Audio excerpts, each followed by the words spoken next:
di rafetlu invitation bi nga xamante ne jaare na ci Ousmane yegg si man pour mu mën a àddu ci question condition carcérale muy lu ma rafetlu parce que dama jàpp ni bu ñu demee ba boole ma ci waxtaan bi xëy na dañu am yaakaar wóolu tuuti sama xam-xam ak sama liggéey ci wàllu woowu di profito ci waxtaan bi également di leen massawu coono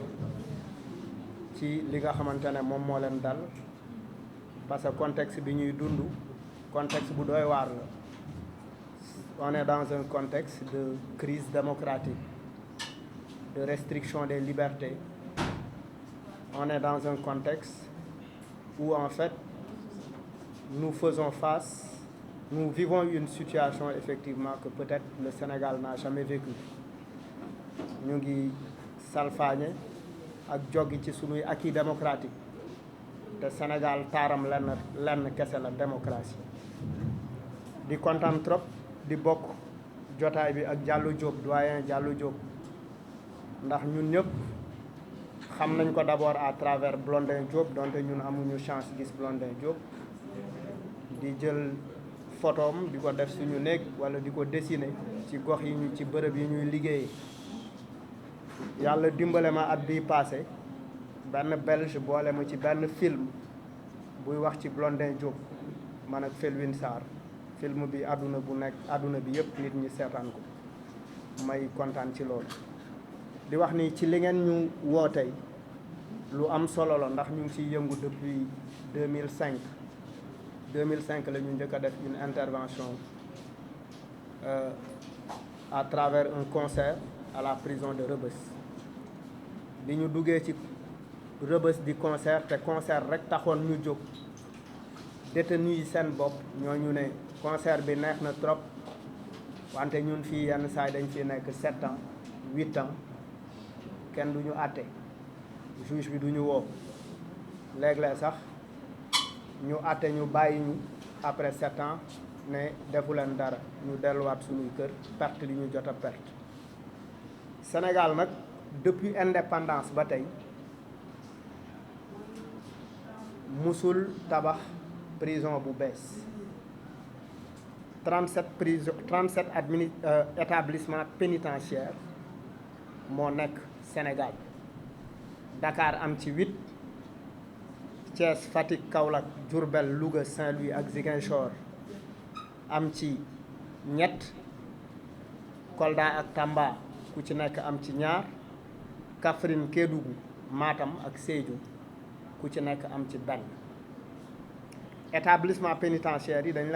leen répartir en maison de correction mooy MC répartir leen en maison d'arrêt et de correction répartir leen en camps pénaux mais répartir leen en maison pour femmes donc bu ci nekk dafa am spécifiquement type de détenu wala type de personne boo war a denc bu ñu nee maison de correction ñoom ñi ñu war a téye seen peine warul dépasser 1 at warul dépasser 1 an bu ñu nee maison d'arrêt et de correction ay détenus provisoires lay téye mooy ñi nga xamante ne dañ leen téye foofu en attendant ñuy xaar procès mais di téye également ay ñi nga xamante ne seen peine warul dépasser 1 an lu mel ne ay camp pénal ñoom ñooy téye les détenus les condamnés Rebeuss c'est pour les détenus mais au camp pénal c'est pour les condamnés koo dégg mu ngi camp pénal rek mooy àtte nañ ko ba pare donc moom camp pénal lay nekk les prisons pour femmes aussi dañuy denc ñi nga xamante ne dañuy xaar pour ñu àtte leen di denc également ñi nga xamante ne àtte nañ leen ba pare prison yi nag comme ni ma ko waxee boobu ba léegi tabaxuñu bu bees léeg-léeg nag ñu dem ci ay prison defaat quelques réhabilitation yokk fa 2 wala ñetti néeg lu mel ni Rebeuss dans le programme de réhabilitation ou d'amélioration des conditions de vie des détenus am na ay néeg yu ñu fa def ci programme boobu aussi looloo waral ngeen di gis au niveau du camp pénal am ay effort un peu yu ñu fa def pour que ñu mën a humaniser ñoom sax ñoo ne en fait il faut humaniser les prisons ci concept boobu lañ nekk mais loolu nag dafa waroo ak li nga xamante ne moom mooy la réalité parce que globalement toutes les prisons dans leur ensemble dans leur totalité seen capacité d'accueil yeggul 5000 personnes mu ngi toll ci ay 4600 et quelques mais aujourd'hui en 2022 ba fin 2022 prison yi ñu ngi tolloon selon la direction de l'administration pénitentiaire ci 12 000 et quelques 12 000 chiffre exact bi c'est 12 617 détenus avec une capacité d'accueil de 4 904 donc mu am surplus boo xamante ne 7 659 donc il y a 7 659 de plus boo xamante ne waruñu nekk ci kaso yi te ñu ngi nekk foofu ci biir kaso yi loolu nag li muy jur dafa bëri ak li nga xamante ne moo koy indi war nañ koo war a mën a expliquer un peu li koy indi ci laa bëggoon ñu njëkk a taxaw moom mooy d'abord la question qui est liée aux longues détentions bien vrai que ci réforme judiciaire yi am at yële passé réforme de la justice jotoon nañu effectivement passer des cours d'assises aux chambres criminelles pour effectivement téye bu yàgg bi ñi fa doon toog 7 ans ñi fa doon toog 6 ans 5 ans ñu war leen mën a àtte gaaw parce que li code pénal wax mooy sa détention provisoire warul dépasser 6 mois dépassé na 6 mois dafay dépasser pour la plupart des cas 6 mois parce que loolu ni ñu koy expliquer ñoom ci ñoom ñi nga xamante ne ñoo yor wàllu yoon les magistrats le tribunal wala yenn saay administration pénitentiaire wala ministère de la justice ci boppam dañuy wax ni ils n'ont pas assez de cabinets d'instruction les cabinets d'instruction ne sont pas nombreux donc on affecte trop de détenus à des magistrats donc da ngay gis benn cabinet boo xamante ne dafay yor ay dossiers yu bëri war a def enquête de moralité war a mener aussi une enquête sur le terrain et même souvent bu ñu waree mener ay enquête sur le terrain il y a des problèmes pour ñu mën a jot ci seen frais de justice mooy li nga xamante ne war nañ ko jagleel le juge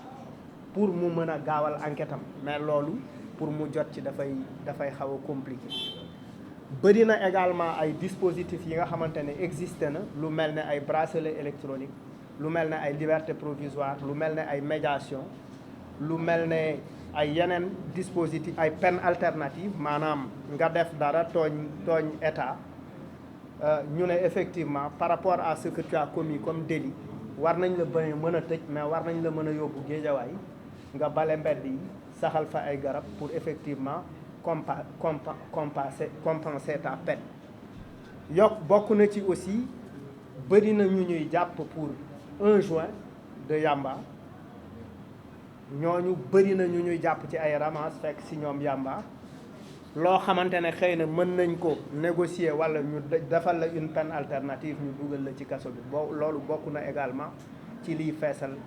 kaso yi nag bu feesee li muy indi mooy dafay indi une certaine promiscuité man j'ai eu la chance je dirais en 2012 et en 2014 de me retrouver à la chambre 14 puis à la chambre 13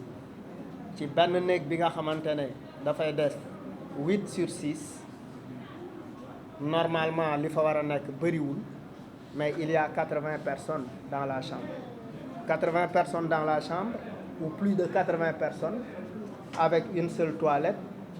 comme amul aération bi nga xamante ne war na doy ce qui veut dire que ay feebar yu mel ne ay tuberculose effectivement daf fay développé wu ak yeneen boo demee lu mel ni par expérience man avant may jàll chambre 14 dañ ma njëkk a yóbbu chambre 9 bi ma ñëwee chambre 9 on était à un effectif de plus de 207 personnes c'est ce qui explique li ñuy woowee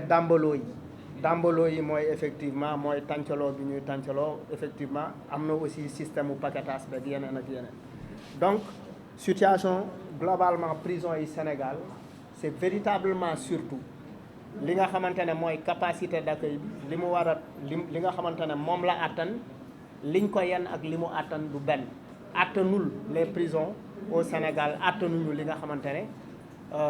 moom lañ leen yenn leneen li ci topp mooy leneen li ci topp mooy bëri na ñi nga xamante ne également ñu ngi ci kaso yi amuñu assistance bi war assistance bi war mooy du ñu am avocat ils n'ont pas de moyens l'État ne fait pas assez d'efforts effectivement pour xoolaat ñooñu seen situation ak effectivement comment les assister boo ñëwee aussi dans les prisons ci biir prison yi amul des espaces yoo xamante ne mën na permettre des récréations pour permettre de désencombrer mu nekk ay situation yoo xamante ne bu continuer di am surtout en 2023 avec les événements politiques qu'il y a eu des personnes qui sont arrêtées pour des délits d'opinion des personnes qui sont arrêtées parce que effectivement dañu jàpp ni dañu bokk à un tel parti wala dañu bokkoon ci ay manifestations yokk na le nombre de détenus moo tax aujourd'hui la prison bu ñu deful ndànk mën nañ situation xat-xat bi ñu nekkee surtout à Rebeuss mën na am pour conséquence une mutinerie parce que à chaque fois qu'il y a eu des mutineries dans les prisons c'est dû à la promiscuité ou bien c'est dû effectivement à ce que parce que gars yi ñu ngi toog di xaar ñu war leen atte wuñu leen donc il est important que acteurs que nous sommes il est important et urgent pour situation yooyu ñu taxaw si n'avoir pas comme prétexte simplement parce que on a des détenus politiques pour en parler parce que toute personne peut se retrouver en prison surtout bu ñu nekkee ci dëkk yi nga xamante ni dañu am des démocraties des démocraties qui sont fragiles où en fait toll nañ ci ay restrictions ñu ngi commencer di créer ay climat de méfiance réciproque etc. On est en train d'installer la peur dans ce pays-là ce qui veut dire que après dafay am conséquence ci li nga xamante ne moom moo war a am ci kaso yi après donc il est urgent qu'on agisse et c'est pour cela que je me suis dit que cette conférence est une belle opportunité pour moi de revenir sur ces questions-là et le fait que vous ayez eu confiance en moi pour me demander de faire une petite présentation waaw donc ñu ngi leen di jaajëfal bu baax merci.